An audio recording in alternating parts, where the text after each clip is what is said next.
Hello नमस्कार दोस्तों। Welcome to official math में आपका स्वागत है। दोस्तों, जो हमारा टॉपिक था पीछे का चक्रवृद्धि ब्याज, वो हमारा पूरा हो चुका है। आज हम बिल्कुल नए टॉपिक से शुरुआत करते हैं।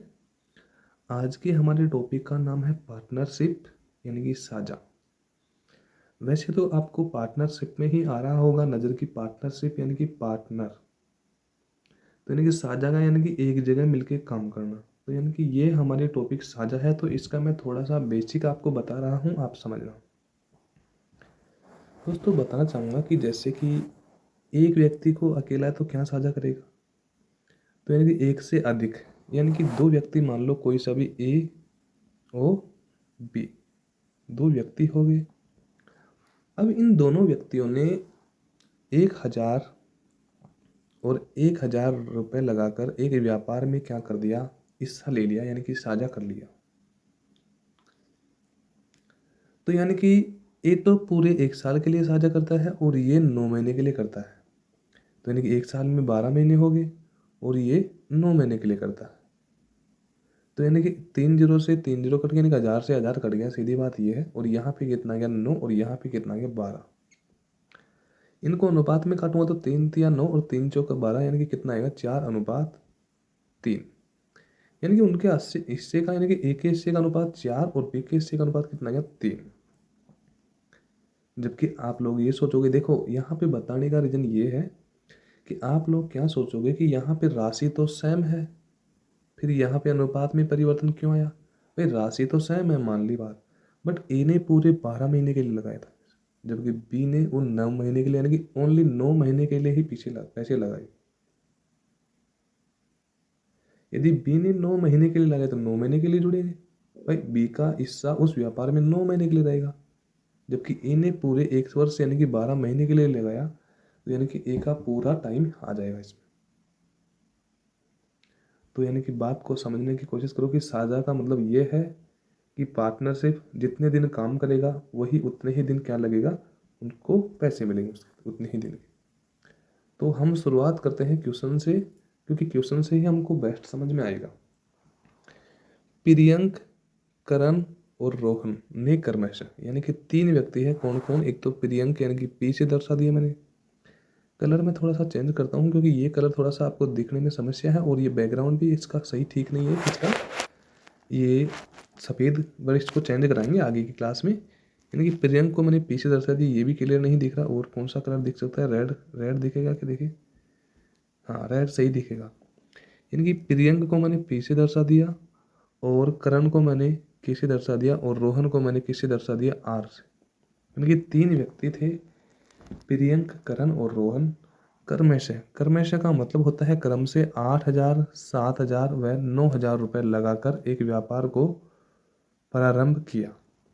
यानी कि प्रियंक ने कितने? 8,000 रुपये, जबकि करण ने कितने रुपए? 7,000 रुपये, जबकि रोहन ने कितने? 9,000 रुपये लगा के क्या किया? एक व्यापार आरंभ किया।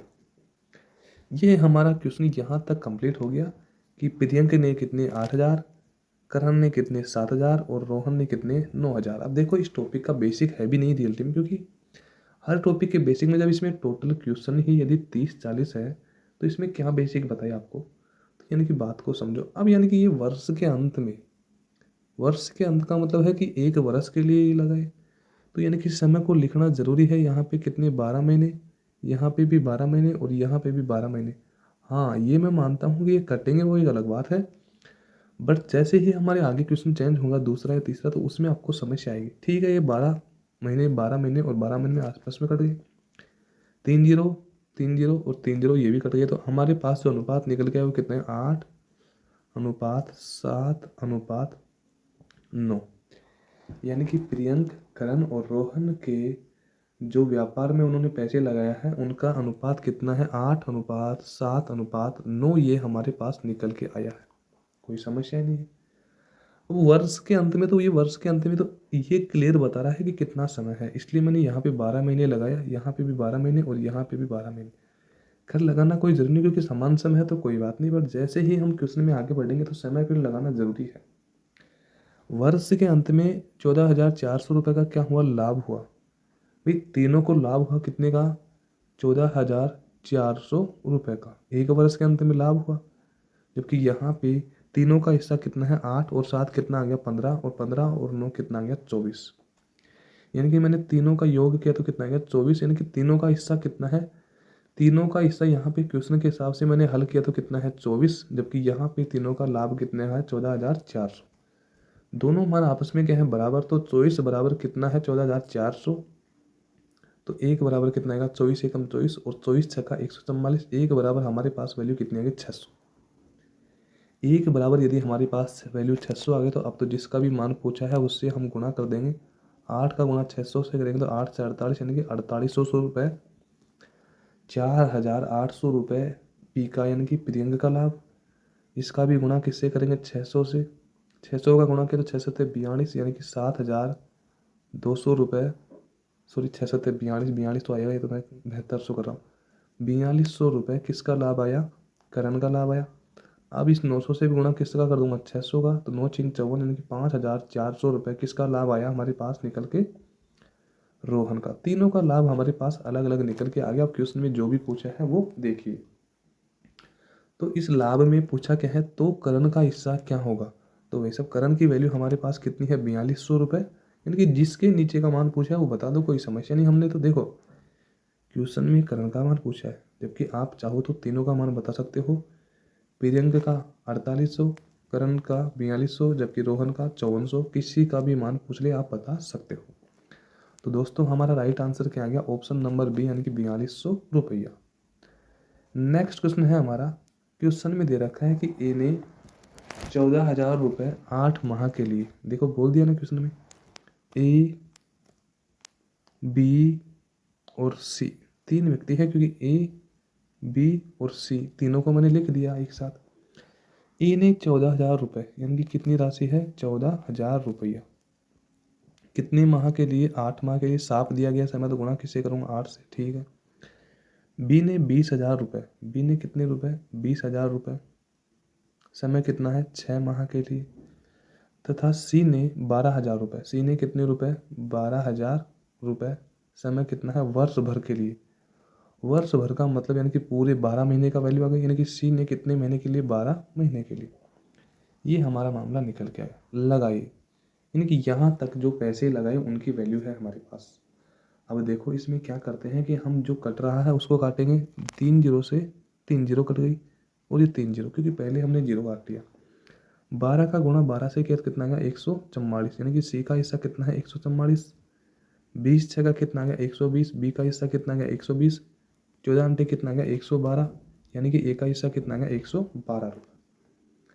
अब यानी कि ये कटेगा, मुझे पता है, यानी कि आपको भी पता है लगभग कि कटेगा, पर मैं यहाँ पे क्यों नहीं काट रहा था कि वहाँ पे काटता तो थोड़ा सा आपको देने की समझने में समस्या आती, इसलिए इसको मैंने कहा था। तो 14 अंटे कितना आ गया, 112, तो यानी कि कितनी से कट गया, 14 से कट गया, 8 से कट गया, यानी कि 14 अंटे 112, 8 से काट दिया।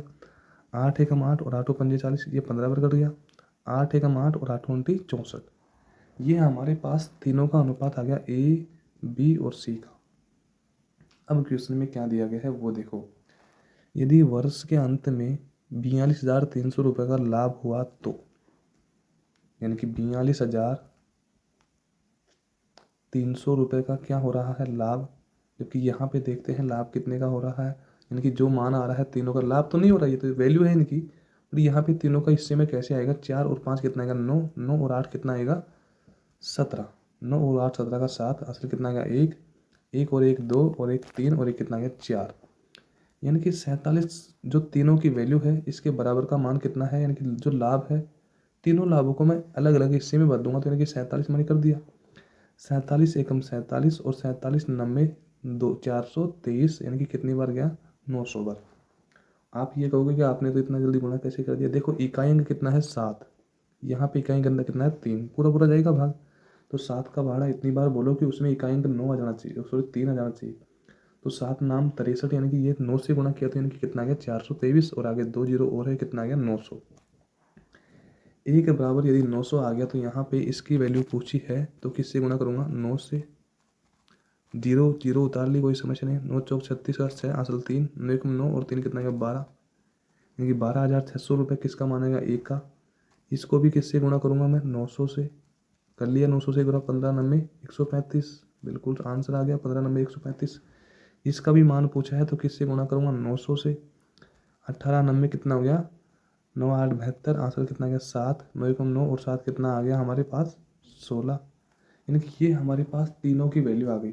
अब क्वेश्चन में पूछा क्या है वो देखो, तो बताओ सी को ए से कितने अधिक लाभ प्राप्त हुआ। सी को किससे ए से कितना अधिक मिला, तो देख लो यहाँ पे कितना अधिक मिला। जीरो तो कोई मामला नहीं है, 12 में से 6 गया तो कितना बचेगा 6, और यहाँ पे 5 में से 2 गया तो कितना बचा 3, यानी कि यहाँ पे सी और बी के बीच में अंतर कितने का है, 3600 का, यानी कि 3600 का। तो हमारा राइट आंसर क्या जाएगा, ऑप्शन नंबर सी, यानी कि 3600 रुपये। अब इस क्वेश्चन में दोस्तों आप चाहो तो किसी और तरीके से भी कर सकते हो, क्योंकि देखो एक बराबर वैल्यू यदि 900 दे रखी है आपको और क्वेश्चन में पूछा है कि सी को ए से कितने रुपए अधिक मिले, तो यानी कि सी को इस ए से कितने रुपए अधिक मिले, यहाँ पे देखो 14 मिल रहा है और यहाँ पे कितना 18, तो यानी कि 4 रुपये क्या मिल रहा है अलग, इस हिसाब से अनुपात के हिसाब से। एक बराबर 9 है, 900 है, तो 4 का गुणा करूँगा तो 9 चौक कितना आएगा हमारे पास 3600, तो यानी कि यहाँ पे भी डायरेक्ट निकल के आया कि इन दोनों का अंतर कितने का है 4 का, तो यानी कि 4 बराबर कितना आ गया 3600। नेक्स्ट क्वेश्चन है दोस्तों हमारा, क्वेश्चन में दे रखा है कि क्रांति ने 9,000 रुपये का निवेश करके, क्रांति यानी कि मैंने यहाँ पे कैसे दर्शा दिया, क्रांति ने 9,000 रुपये यानी कि 9,000 की मैंने वैल्यू रख दी का निवेश करके एक कारोबार शुरू किया। बिल्कुल कारोबार शुरू कर दिया। अभी तक मैं क्रांति के लिए समय नहीं लगा सकता, क्योंकि अभी तक तो मैं 1 वर्ष भी नहीं लगा सकता, पता नहीं आगे चेंज हो। 5 महीने बाद सुधारक भी 8,000 रुपये का, सुधारक को मैंने ऐसे दर्शा दिया, रुपये कितना 8,000 रुपये का निवेश करके उस व्यापार में शामिल हो गया। अभी तक मेरे पास समय का फिक्स नहीं है, यहाँ तक। जबकि आगे क्या बोला है, यदि वर्ष के अंत में, यानी कि अब बात आ गई वर्ष के अंत में, यानी कि 1 वर्ष की बात है, तो यानी कि इसका मामला तो टोटल कितने 12 महीने का है, इसमें तो कोई समस्या ही नहीं है, क्योंकि ये तो अपनी जगह ही है। जबकि 5 महीने बाद, तो दोस्तों एक बात सोचो, एक साल में यदि 12 महीने होते हैं, जिसमें यदि 5 महीने बाद यदि वो आया है एक साल में, तो यानी कि 5 महीने बाद आया, तो अभी कितने महीने और बच रहे हैं एक साल में, ओनली 7 महीने ही तो बचेंगे ना भाई। 5 महीने बाद आए, टोटल 12 महीने हैं, उसमें 5 महीने बाद आया तो 7 महीने ही तो लगाए ना उसने पूंजी। 3 जीरो से 3 जीरो कर गया, 12 नब्बे 108 और 7 8 56, इनको काटा तो किससे कटेगा 4 से, 4 दूनी 8 और 4 7 28, 4 एकम 4, 4 चौक 16। ये हमारे पास दोनों का क्या निकल के आ गया, अनुपात निकल के आ गया। तो यदि क्वेश्चन में क्या बोला, वर्ष के अंत में 6,970 रुपये का लाभ होता है। कितने रुपए का, 6,970 रुपये का क्या हो रहा है लाभ। अब यानी कि जो ये हमारे पास वैल्यू निकल के आ रही है ये लाभ नहीं है, बट यानी कि दोनों के हिस्से में यदि लाभ को बांटना है तो 7 और 4 11 का 1 आ गया असल, 1 2 और ये कितना हो गया 3 और ये कितना हो गया 4, यानी कि सीधी सी बात कितना आ गया 41। इन दोनों का योग किया तो हमारे पास कितना आ गया 41 वैल्यू आ गई। 41 बराबर 6,970 रुपये है, तो 1 बराबर 41 एकम 41, अब कितना बचेगा 8, और यहाँ पे कितना बच गया, यहाँ पे 9 में से 1 जाएगा तो 8 बचेगा, और यहाँ पे 6 में से 4 जाएगा तो कितना बचेगा 2, यानी कि 228 तो ये बच गए। आगे मैं 7 और उतारूंगा तो यानी कि 41 गुणा 7 करूँगा तो कितना आएगा 287, तो यानी कितनी बार का 7 बार, और लास्ट में क्या बच रहा है 0। यानी कि मैंने सीधी सी बात यह है कि यहाँ पे काटा मैंने इसको यहाँ पे 41 बराबर 6,970 है, तो 1 बराबर की वैल्यू कितनी आ गई 170। तो क्वेश्चन में क्या पूछा है, तो लाभ में सुधाकर का हिस्सा क्या होगा, यानी कि इस लाभ में जो भी लाभ हो रहा है उसमें सुधाकर का हिस्सा पूछा है, तो यानी कि गुणा किससे करूँगा 170 से। 0 तो आएगी, 17 चौकू 68, हासिल कितने आ गए 6, 17 एकम 17 और 6 कितना आ गया 23, यानी कि 2,380 रुपये। ये हमारे पास किसका लाभ आ गया, सुधाकर का। यदि यहाँ पे आपसे क्रांति का भी लाभ पूछा है तो गुणा किससे करेंगे 170 से। देखो हमारा आंसर आ गया 2,380, कोई समस्या नहीं है। वही यहाँ पे 1 बराबर वैल्यू यदि 170 है और पूछा किसका मान है, सुधाकर का, सुधाकर की वैल्यू कितनी है 14, 14 का गुणा यदि 170 से हुआ तो कितना आ गया 2,380। यदि इसकी वैल्यू पूछी है तो 17 7 119, आंसर कितने 11, 17 दूनी 34 और 10 कितना हो गया 44 और कितना हो गया 45, यानी कि 4,500 90 रुपये किसका मान आ गया, क्रांति का। दोनों का मान आ गया। पूछा किसका है, सौदागर का, तो कितना आएगा 2380 रुपये। नेक्स्ट क्वेश्चन है दोस्तों हमारा, क्वेश्चन में दे रखा है कि 53 रुपये ए बी सी में इस प्रकार बांटे जाते हैं। ए बी और सी में 53 रुपये को इस प्रकार बांटा जाता है कि ए को बी से 7 रुपये अधिक मिलता है। तो इनके अभी तक रुको, क्वेश्चन में हम ए को बी से गणना कर लेंगे, बट क्वेश्चन में कुछ और भी दिया गया है। आगे देखो, बी को सी से 8 रुपये अधिक मिलते हैं। यानी कि मान लो यदि सी को यदि x रुपये मिले तो इससे कितने रुपये मिलेंगे, 8 रुपये अधिक, यानी कि x प्लस 8 किसको मिलेंगे, बी को। देखो वापिस ले लो, बी को सी से 8 रुपये अधिक मिलते हैं, यानी कि सी को यदि x रुपये मिले तो इससे 8 रुपये अधिक किसको मिलेंगे, बी को मिलेंगे। अब यहाँ पे पढ़ो, ए को बी से 7 रुपये अधिक मिलते हैं। इससे कितने रुपये अधिक मिलेंगे, 7। इससे कितने मिले हैं इसको, 8। तो यानी कि यहाँ पे 7 और 8 जोड़ दूंगा, कितना आएगा, x प्लस 15। चाहो तो 15 रखो, चाहो तो इसको x प्लस 7 प्लस 8 रखो, बात एक ही है। इसलिए मैंने यहाँ पे कितना रख दिया, x प्लस 15। ये हमारे पास तीनों की वैल्यू आ गई। अब यानी कि x plus 15 plus x plus 8 plus x बराबर कितना है, 53 रुपये। यानी कि 53 रुपये टोटल है और यहाँ पे ये मान है, तो इनको मैं जोड़ूंगा तो x और x और x कितना आएगा मेरे पास, 3x, जबकि 15 और 8 कितना आएगा मेरे पास, 23, बराबर में कितना है, 53। अब मैं 23 को यहाँ से मैं इधर ले जाऊंगा तो किस में आ जाएगा, माइनस में। तो 3x बराबर, यदि 53 में से 23 माइनस करें कितना आ गया, 30। तो x की वैल्यू मेरे पास कितनी आ गई, 10। यानी कि जो इस x की वैल्यू है वो मेरे पास कितने के, 10 रुपये। अब इसमें यदि 10 रुपये और जोड़ दिया मैंने तो कितना आ गया, 18 रुपये, और इसमें 10 और जोड़ दिया तो कितना आ गया, 25 रुपये। यानी कि सी की वैल्यू कितनी आ गई मेरे पास, 10, बी की 18 और ए की 25 रुपये। ये हमारे पास किसी तीनों की वैल्यू आ गई, इसकी ए बी और सी की। यानी कि इसमें 10 और जोड़ दिया, एक्स की वैल्यू 10 है तो यानी कि कितना आ गया, 25, इसकी वैल्यू कितनी है, 18, और इसकी वैल्यू कितनी है, 10। ये हमारा राइट आंसर आ गया। तो यानी कि ऑप्शन कौन सा मिल रहा है, 25, 18, 10, यानी कि ऑप्शन नंबर बी हमारा क्या आ गया, राइट आंसर। अब यानी कि इस क्वेश्चन को चाहो तो एक बहुत ही अच्छा तरीका ये देखिए कि ए बी और सी 3 व्यक्ति है, कोई सा भी ऑप्शन उठा के देखो कि यदि इसको यदि 10 मिल रहा है तो इससे कितना अधिक, 8, तो इसको कितना मिलेगा, 18। 8 अधिक है तो 18 मिलेगा, क्वेश्चन में बोला है कि बी को सी से 8 रुपये अधिक मिल रहा है, तो सी से 8 रुपये अधिक मिल गया बी को, ठीक है। अब बी से 7 रुपये अधिक किसको मिल रहा है, ए को, तो यानी 18 और 7 कितना है, 25। ये देखो डायरेक्ट ही मान आ गया भाई, आंसर टू आंसर करो ना। अब और ऑप्शन उठा के देख लो आप, यदि यहाँ पे 23 मिल रहा है तो इससे अधिक 8 हो ही नहीं सकता, यहाँ पे 10 मिल रहा है इससे 8 अधिक हो ही नहीं सकता, यहाँ पे 18 मिल रहा है यहाँ से 9 अधिक नहीं हो सकता। आप स्वयं ही देख लो वैल्यू। यानी कि इस क्वेश्चन में तो सीधी सी बात है, बी ऑप्शन सही है बस। नेक्स्ट क्वेश्चन है हमारा, क्वेश्चन में दे रखा है कि ए बी सी किसी कारोबार के लिए 4700 रुपये का अंश देते हैं। यानी कि ए बी सी के हिस्से में 4700 रुपये है, इसमें मैंने 4700 गलत पढ़ लिया। 4700 रुपये का अंश देते हैं कौन, ए बी सी। आगे क्या लिखा गया है, ए बी से 7000 रुपये अधिक। यानी कि ए बी और सी है, यानी कि ए बी से 7000 रुपये अधिक और बी सी से 5000 रुपये अधिक। अब सी की वैल्यू मेरे पास नहीं है तो मैंने सी की वैल्यू कितनी मानी, एक्स, और इससे कितने रुपये अधिक है, 5000 रुपये अधिक, और वह वैल्यू किसकी है, बी की। तो यानी कि एक्स प्लस 5000 रुपये वैल्यू किसकी आ गई, बी की। अब 20 से 7000 रुपये अधिक वैल्यू किसकी है, तो यानी कि 20 से 7000 रुपये अधिक वैल्यू किसकी है, ए की। तो यानी कि यहाँ पे 7 और 5 इन दोनों को जोड़ दूंगा क्योंकि अधिक है, तो यानी कि एक्स प्लस कितना आएगा, 12000 रुपये हमारे पास वैल्यू आ जाएगी ए बी सी।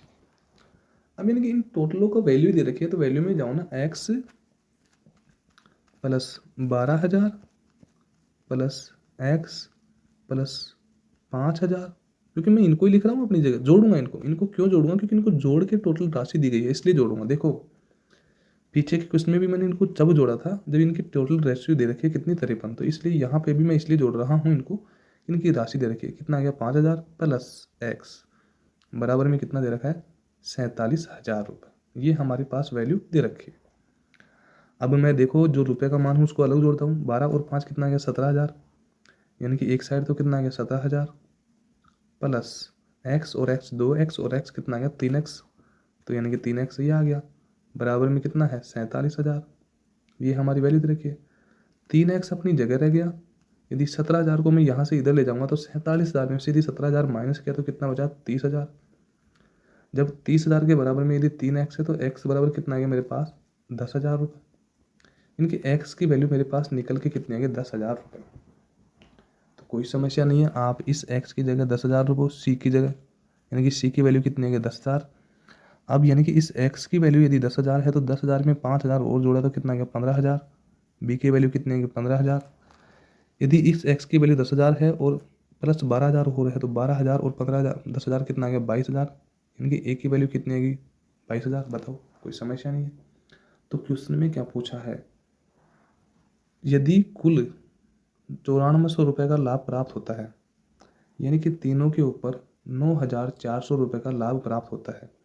अब यानी कि लाभ प्राप्त होगा तो इनको काटूंगा, क्योंकि ये तो अभी तो इनका मान आया है। देखो पहले वाले जो क्वेश्चन थे उनमें मान दे रखा था ऑलरेडी तीनों का। देखो ये जो हमारा क्वेश्चन है इनमें मान दे रखा है, जबकि जो हमारा ये क्वेश्चन है इनमें मान हमने निकाला है अब जाके। और मान निकालने के बाद में क्या बोला गया है कि तीनों का लाभ कितना है 9,400। तो 3 0 3 0 और 3 0 कट गई। अब यहाँ पे कितने हैं 22, यहाँ पे कितना है 15 और यहाँ पे कितना है 10। इनको यदि मैंने जोड़ा तो 22 15 और 10 का योग मेरे पास कितना गया 5 और 2 कितना गया 7 और 2 और 1 कितना गया 3 और 1 कितना गया 4, 47 आ गया। और 47 के बराबर में कितना है 9,400 रुपये। 47 के बराबर में यदि 9,000, क्योंकि तीनों का ये मान है जो हमें निकला है 47। 47 के बराबर में यदि 9,400 है तो एक बराबर कितना आएगा हमारे पास 47 दूना 94 200 आएगा। यानी कि हमारे पास एक की वैल्यू कितनी है 200। तो पूछा किसका मान है बी का हिस्सा, बी का मान कितना है 15। तो 15 का क्या करूँगा गुना, क्योंकि जिसका मान पूछा उसी गुना कर दो। 0 तो आ ही गई, 15 दूनी कितना गया 30, यानी कि बी का हिस्सा कितना गया 3,000 रुपये। यानी कि ऑप्शन नंबर सी हमारा क्या आएगा राइट आंसर।